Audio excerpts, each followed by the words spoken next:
of all women.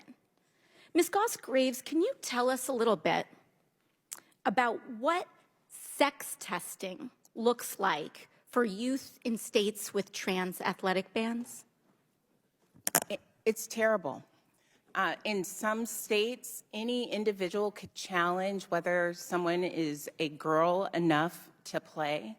In some states, it requires actual genital verification, which is shocking.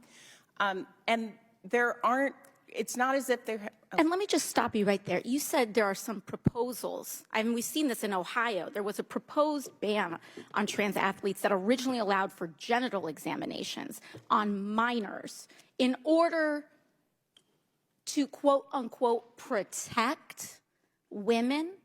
Is that correct? Unfortunately, yes.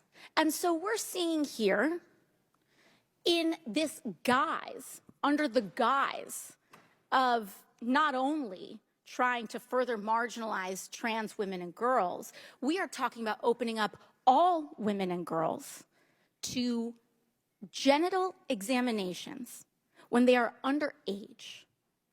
That's right. Potentially just because someone can point to someone and say, I don't think you're a girl. That's correct. And we're saying this in an environment of a post-Dobbs America where states are criminalizing access to abortion and want nothing more than data on women to figure out when, who's getting a menstrual cycle, who doesn't have one. And we're supposed to believe that this is going to make us better and safer? I think not. And per usual, I don't believe we're sitting here in a panel of men that has actually thought about the biology and privacy consequences of all women, trans or cisgender here. Ms. Goss-Graves, in addition to that, are there certain groups more likely to face discrimination under these bans when it comes to, and what you were speaking to, particularly when it comes to Black women and girls?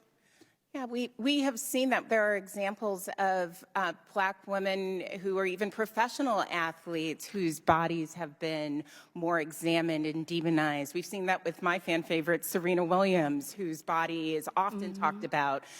That sort of challenging them for who they are, if it is codified into law, is something that we would expect to see more. And this also deeply intersects with a secondary issue, which is racial bias in the medical field. When we have vast proportions of populations that have been studied and tested are not racially